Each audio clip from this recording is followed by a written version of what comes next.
로마서 8장 16절부터 18절까지 말씀을 우리 함께 합독하도록 하겠습니다. 성령이 친히 우리의 영과 더불어 우리가 하나님의 자녀인 것을 증언하시나니 자녀이면 또한 상속자 곧 하나님의 상속자요 그리스도와 함께한 상속자니 우리가 그와 함께 영광을 받기 위하여 고난도 함께 받아야 할 것이니라. 생각하건대 현재의 고난은 장차 우리에게 나타날 영광과 비교할 수 없도다. 아멘. 할렐루야. 고난 주간 또 특별 새벽 기도의 마지막 날 성금요일이기도 하죠. 이 새벽에 여러분을 만나 뵙게 되어서 감사합니다. 먼저 오늘 이 새벽에 기도하신 최 장로님이신가요? 기도에 벌써 제가 은혜를 받고 도전을 받았습니다. 기도만 들어봐도 한 주간 어떤 은혜가 있었는지를 잘 느낄 수가 있었고요. 또 여러분들은 느끼셨는지 모르겠지만 우리 창동교회 올해 표어가 기도 안에 들어가 있고 모토가 들어가 있는데 이걸 계시로 느꼈는지 찾아보고 준비를 하셨는지 모르겠지만 선자든 후자든 정말 대단하신 것 같아요. 그 은혜로운 기도 가운데 큰 힘을 얻어서 함께 말씀을 나눌 수 있을 것 같습니다. 고난주간은 지난 4일도 그러했듯이 예수님의 십자가를 묵상하면서 그 사랑과 은혜 또 그 희생을 마음 깊이 되새기는 시간입니다. 동시에 이 고난이 결코 끝이 아니라는 것을 믿고 그 너머에 있는 영광을 바라보는 주간이기도 하지요. 오늘 우리가 함께 나눌 로마서 8장 16절에서 18절까지의 말씀은 고난 가운데 있는 우리 모두에게 영광의 회복을 약속하시는 소망의 메시지입니다. 인간은 본래 하나님의 형상대로 지음을 받았죠. 에덴 동산에서. 그래서 하나님과 허물 없이 마음껏 교제할 수 있는 놀라운 특권이 우리 인간에게, 아담과 하와에게 주어져 있었습니다.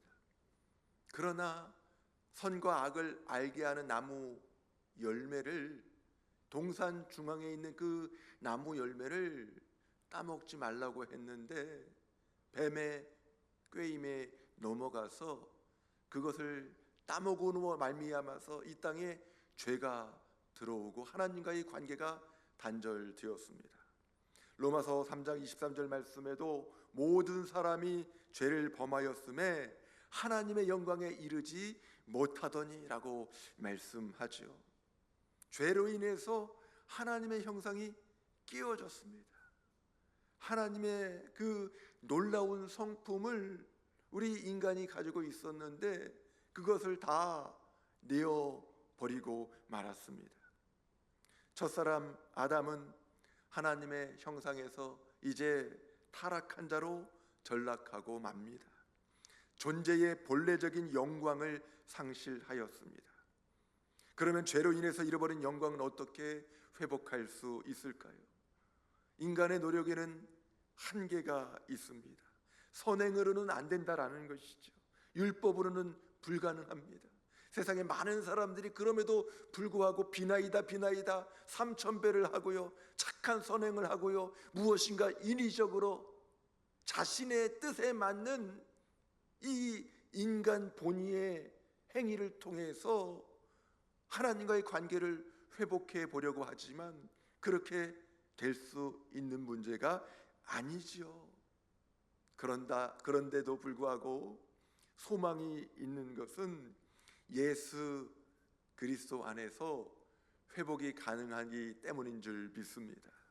고린도후서 3장 18절 말씀을 우리가 함께 봉독하겠습니다.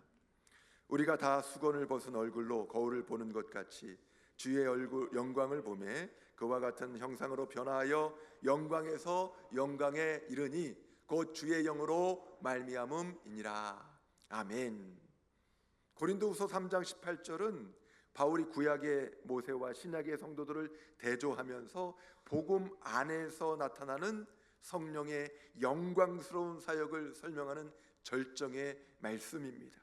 이 구절은 우리가 예수 그리스도 안에서 어떠한 존재로 변화되는지를 보여주는 중요한 구절이죠. 구약에서는 모세가 하나님의 영광을 보고 내려왔을 때 그 얼굴에서부터 찬란한 광채가 드러났습니다. 이스라엘 백성이 두 눈을 뜨고 모세를 바라보기가 어려웠어요. 그래서 모세의 얼굴에 수건을 썼다고 표현하고 있습니다.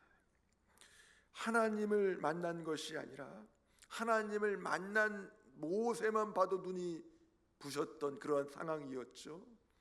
그런데 신약에서 복음 안에 있는 성도는 그리스도 안에서 수건이 벗겨져서 하나님을 바라보는데 얼굴을 마주한 듯이 자유롭게 바라보게 됩니다. 주님 안에 머물 때 우리는 모두 그 영광을 보면서 점점 더 그 형상으로 변화되어서 하나님의 형상을 닮아가게 되는 것이죠. 저와 여러분 한 사람 한 사람이 교회인 줄 믿습니다. 그렇기 때문에 우리 한 사람 한 사람이 예수 그리스도 안에서 변화되어서 하나님의 형상을 닮아가게 되면, 그 영광을 회복하게 되면 이 나라 이 땅의 교회도 그 영광을 회복할 줄 믿습니다. 그러면 2025년 부활절을 앞두고 있는 한국교회는 어떠한 형국 가운데 있습니까? 한국교회가 잃어버린 영광은 무엇입니까? 과거의 한국교회는 성결과 정직, 청빈과 희생의 상징이었습니다. 교회가 그렇게 생각한 것이 아니라, 그렇게 봐달라고 요청한 것이 아니라, 교회는 그냥 하나님의 말씀만 보고 달려가는데 세상에서 그렇게 인정을 해준 거죠. 교인이라 그러면, 그리스도인이라 그러면 그냥 가게에서 외상도 내주고요. 지나가는 사람들이 거룩한 씨 성동교회 교인이래, 집사님이래 그러면 우러러봤습니다. 역시 교인이라 달라. 교회에 다니는 사람이라 뭔가 달라, 말이 달라, 행동이 달라, 인정을 해주던 때가 있었습니다. 그러나 소금과 빛의 역할을 해야 할 한국교회는 21세기를 앞둔 시점부터 물질주의에 빠지고, 어느 교회는 권력의 노름에 빠지게 되고, 윤리적 추문 등으로 인해서 거룩함이 흐려지고 세상 앞에 신뢰를 잃게 되었습니다. 창세기 1장 28절 말씀을 보면 땅을 정복하라고 하나님께서 우리 인간에게 명령을 하셨는데 오히려 땅에게 정복을 당하는 모습을 보여주고 말았습니다. 과거에는 심령 부흥회를 하면요, 예배당이 가득가득 채워졌어요. 어떻게 가득 채워졌냐? 이쪽 저쪽 사방팔방에 있는 다 믿는 사람들이 몰려올 뿐만 아니라 그 사람들이 또 한 번씩 또 모시고 오니까요, 강단 위에까지 빼곡하게 사람들이 몰려들어서 말씀을 듣곤 했습니다. 금요일 밤에는 대부분의 교회가 철야 기도를 하는데 말 그대로 철야를 하죠. 밤을 새워서 기도를 하면서 새벽녘까지 기도하고 한두 시간 눈을 붙이는 둥 마는 둥 하면서 출근을 하는 그런 분들도 많이 계셨습니다. 뜨겁게 하나님을 찾았던 그 시절이 있었다라는 것이죠. 하지만 오늘날의 한국교회를 살펴볼 때는 형식적인 예배 가운데 머물러 있기도 하고요, 하나님 중심이 아니라 사람 중심의 집회로 머물러 있는 교회들이 있고요, 많은 사람들이 소비적인 신앙, 자기 중심의 신앙, 자기 편리의 신앙에 머물러서 예배의 본질이 흐려지기도 합니다. 그럼에도 불구하고 중요한 것은 교회가 사라지지 않는다라는 것입니다. 그 영광의 불씨가 꺼지지 않고 있다라는 것입니다. 사라지는 것은 하나님의 영광을 잃은 껍데기일 뿐입니다. 그래서 한국교회는 여전히 가능성이 있습니다. 거룩한 시 성덕교회에서 이렇게 새벽에 모여서 기도하는 모임 때문에 우리 한국교회가 가능성이 있는 줄 믿습니다. 교회의 크고 작은가 상관없이 이제는 말씀과 기도를 통해서 거룩한 삶을 이루는 그러한 교회 중심으로 복음이 지배하는 그러한 교제 가운데 세워져 있는 그 교회들을 통해서 또 다음 세대를 믿음으로 세우는 사역을 이루는 그 교회를 통해서 다시 영광을 회복할 수 있는 줄 믿습니다. 사람은 그냥 지나칠지 몰라도요, 하나님은 여전히 이 땅을 포기하지 않고 있습니다. 이러한 시점에 예성의 6교회가, 형제교회가 한 마음이 되어서 교회여 살아나라, 우리 교회가 살아나야 되지 않습니까? 우리 교회가 정체되어 있는 그 상황 가운데서 때로는 후퇴하는 그 상황 가운데 머물러 있으면 안 되지 않습니까? 다시 생명력을 가지고 그 복음의 능력을 가지고 일어서야 될 줄 믿습니다. 소리를 높여서 한 마음 한 뜻을 가지고 고난주간 특별 새벽기도회 히브리서 12장 2절을 중심으로 해서요, 목사님들이 6토막으로 나눠서 연구해가지고 함께 말씀을 통해서 회복하는 교회, 살아나는 교회에 대해서 지금 선포하고 있는 것입니다. 우리는 고난의 끝이 영광임을 믿는 사람들이에요. 믿어보니까 이게 좋더라고요. 어떠한 고난과 시련이 와도 하나님이 함께해 주시니까 그 뒤를 볼 수 있어요. 오늘 보면 18절을 보시기 바랍니다. 생각하건대 현재의 고난은 장차 우리에게 나타날 무엇과 비교할 수 없도다. 영광과 비교할 수 없도다. 할렐루야. 로마서를 쓴 사도 바울은 수많은 고난을 겪었습니다.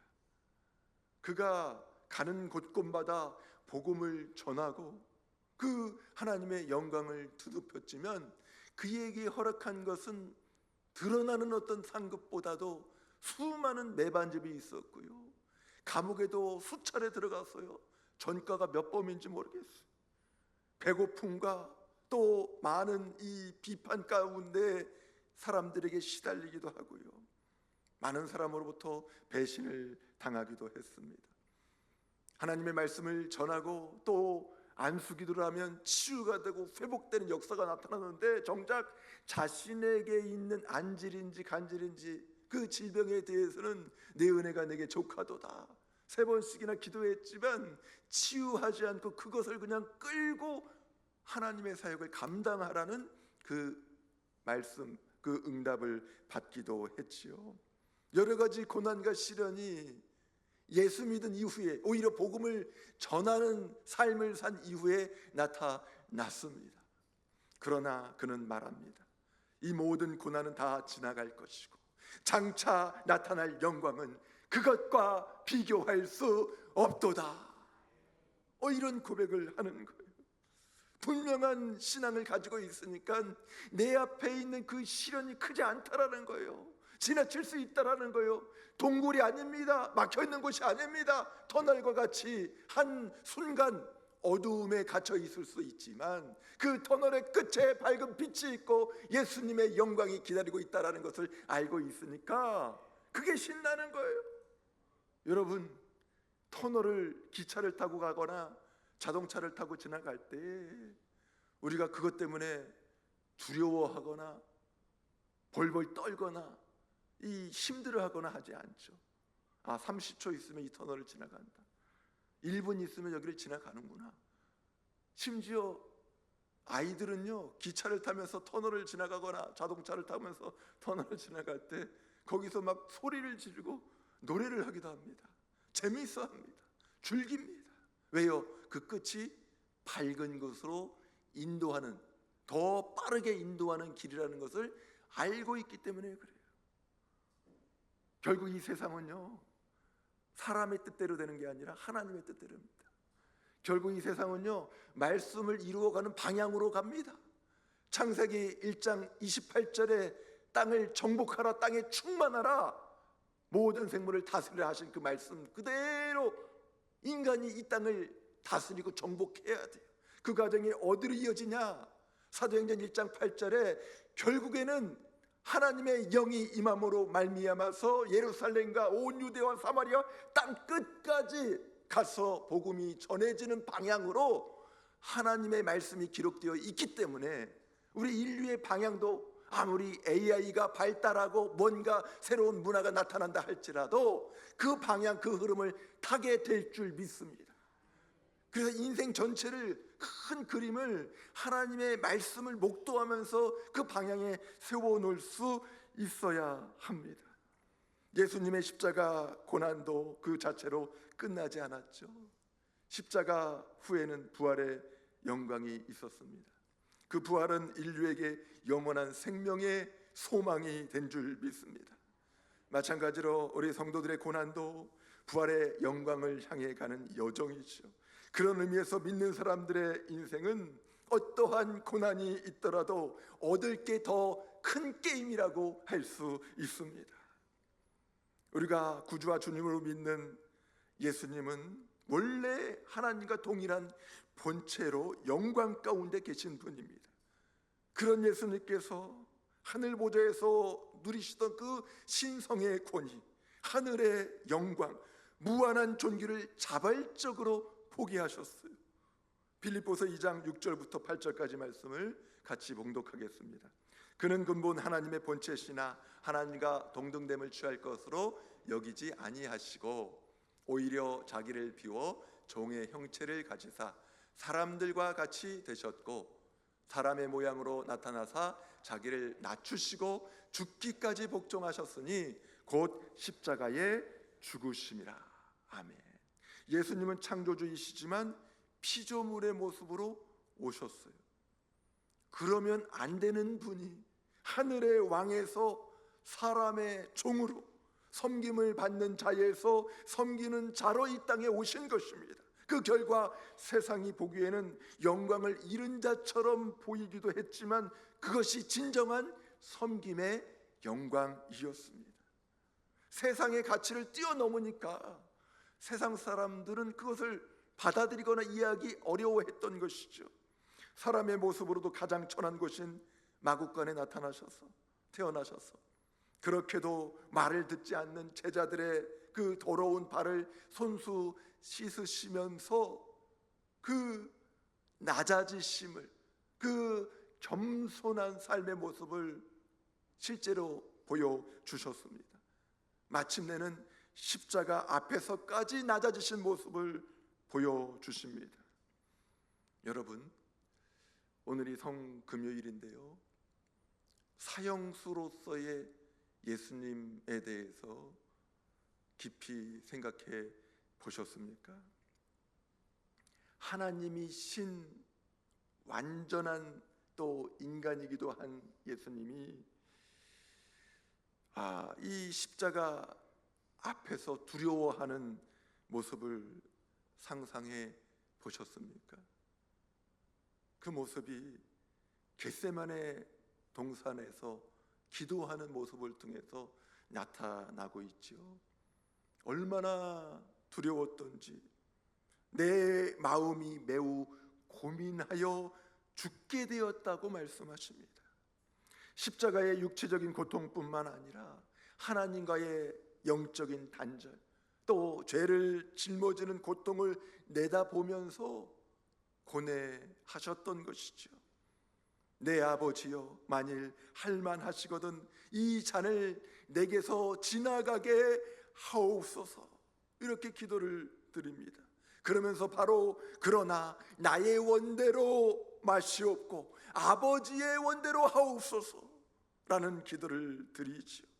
결국 하나님의 뜻대로 순종하기를 원하셨습니다.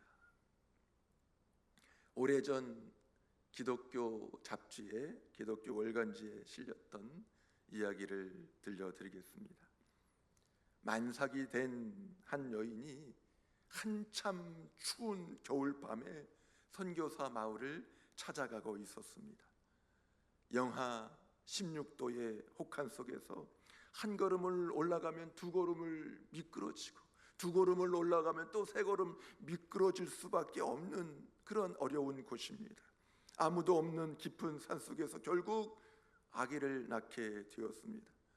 길 바닥에 솔잎가지를 꺾어가지고 덮어놓고 치마를 벗어서 그 위에 깔고 출산을 했습니다. 아이가 얼굴을 내밀자 여인은 웃옷까지 다 벗어서 그 아기의 얼굴을 감싸 안습니다. 이른 새벽에 선교사가 새벽 예배를 인도하기 위해서 집차를 타고 언덕을 넘어가는데 저 멀리서 발가벗겨진 여인이 불빛에 비춰지면서 또 아기 울음소리가 들려왔습니다. 여인은 아기에게 한겨울에 차가운 공기가 스며들지 않게 하기 위해서 자신은 새우 등처럼 몸을 이렇게 꼬부린 자세로 아기를 꼭 끌어 안은 채 죽어 있었습니다. 온 산등성이에 이렇게 피가 뿌려져 있었던 걸로 봐서 체온을 유지하기 위해서 그 주위를 뛰어다녔던 것 같았습니다. 경찰과 함께 이 여인의 정체를 수소문해 보았지만 알 길이 없어서 양지 바른 곳에 묻어 주었고요. 선교사는 이 아이를 양아들로 삼았습니다.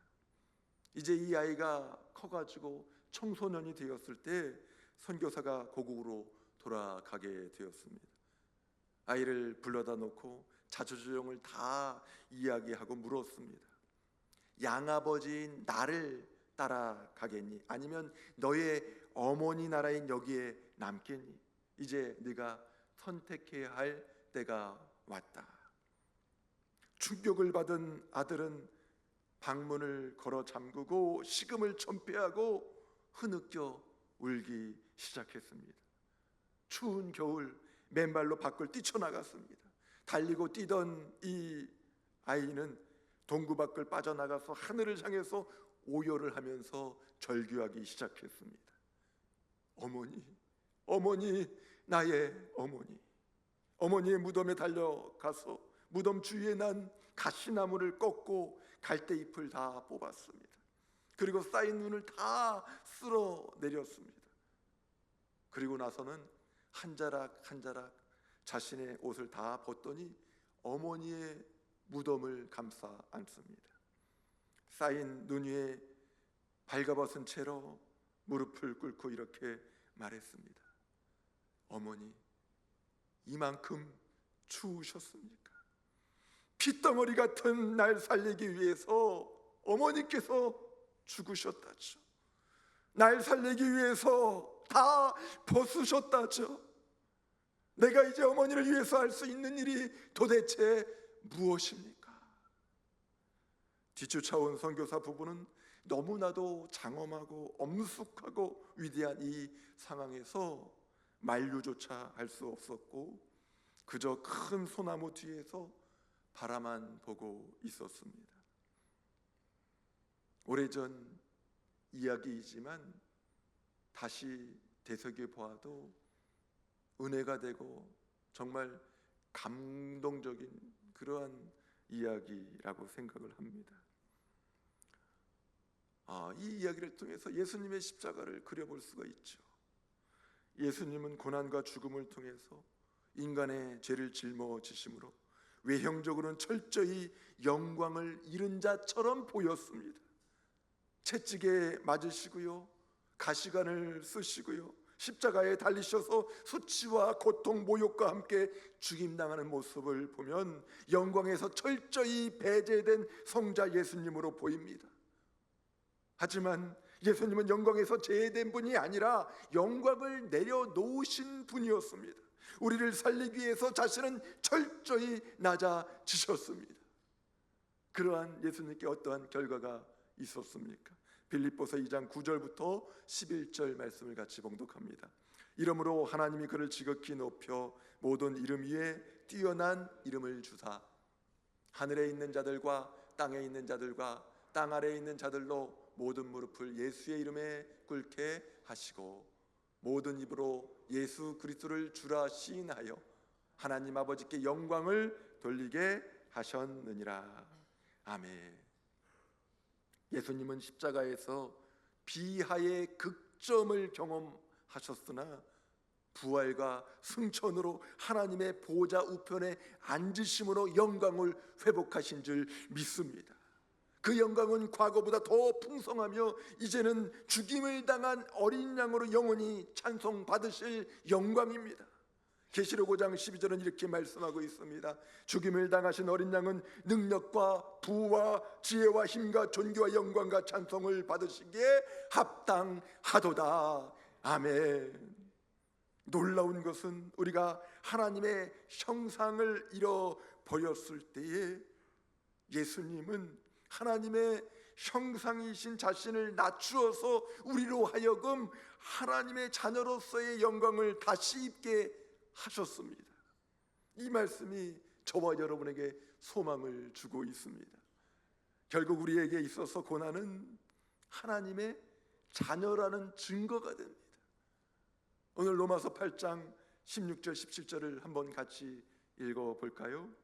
성령이 친히 우리의 영과 더불어 우리가 하나님의 자녀인 것을 증언하시나니 자녀이면 또한 상속자 곧 하나님의 상속자요 그리스도와 함께한 상속자니 우리가 그와 함께 영광을 받기 위하여 고난도 함께 받아야 할 것이니라. 아멘. 여러분은 하나님의 자녀가 되었다는 사실을 믿으십니까? 그 증거가 무엇입니까? 고난을 당할 때 보면 알아요. 아무리 예수님을 잘 믿는다라고 해도요, 내 앞에 정말 신앙생활을 잘하고 하나님의 뜻대로만 살아가는데도 불구하고 사도 바울처럼 고난이 임하니까 그때부터는 하나님 나 몰라요, 아는 척하지 마세요, 멀어지는 신앙을 가지고 있는 사람이 있는가 하면 그 고난을 통해서 하나님께서 주시는 그 말씀을 붙잡고 기도하고 십자가를 지고 달려나감으로 말미암아서 그 십자가 너머에 있는 부활의 영광을 쟁취하고 맛보는 사람이 함께 있는 것을 볼 수 있습니다. 최소한 하나님의 자녀라면, 상속자라면 내게 허락될 면류관만 바라보는 것이 아니라, 내게 주어진 그 유산만을 바라보는 것이 아니라 함께 져야 할 십자가도 바라볼 수 있어야 하지요. 하나님의 자녀는 세상의 기준으로 복된 삶만을 사는 존재가 아닙니다. 우리가 하나님의 자녀라면 그리스도와 함께 고난도 받습니다. 하지만 그 고난은 아무 의미 없는 고통이 아니라 상속자로서 영광에 참여하게 하는 통로가 되는 줄 믿습니다. 그래서 믿음의 사람들은 오히려 예수님처럼 고난을 동반한 삶 속에서 하나님 나라의 영광을 바라보며 인내할 수 있는 존재라는 것이죠. 예수님께서 십자가를 향해서 나아가신 그 길은 눈물과 침묵의 길, 멸시와 고통의 길이었습니다. 하지만 우리는 그 고난의 길을 끝까지 바라보면서 하나님 보좌 우편에 앉으신 영광의 주님을 기억할 수 있어야 합니다. 히브리서 12장 2절은 말씀합니다.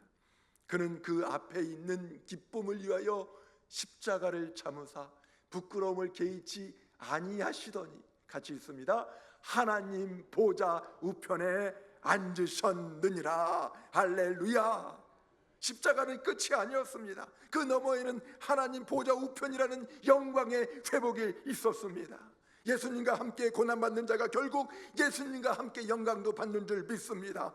오늘도 십자가라는 고난의 현장에 계신 분이 말씀을 듣고 있다면 기억하시기를 바랍니다. 십자가 고난은 사라지는 것이 아니라 영광의 부활로 전환되는 것입니다. 그래서 우리는 예수님 안으로 들어가야 돼요. 십자가 안으로 들어가야 돼요.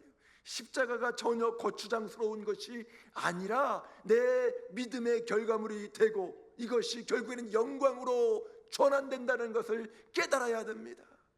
어떤 분들은요, 신앙생활하면서도요, 기도생활하면서도요, 예수님을 조종하는 신앙 가운데 머물러 있는 사람이 있어요. 예수님을 이용하는 신앙 가운데에만 머물러 있습니다. 아주 어린아이 신앙, 초보적인 신앙이에요. 예수님을 게임 도구로 아는 그런 사람이 있다니까요. 그래서 예수님 이거 해주세요, 저거 해주세요. 언제까지 이거 해결 안 되면 저 끊을 수도 있어요. 그래서 뭘 끊냐? 술을 끊냐?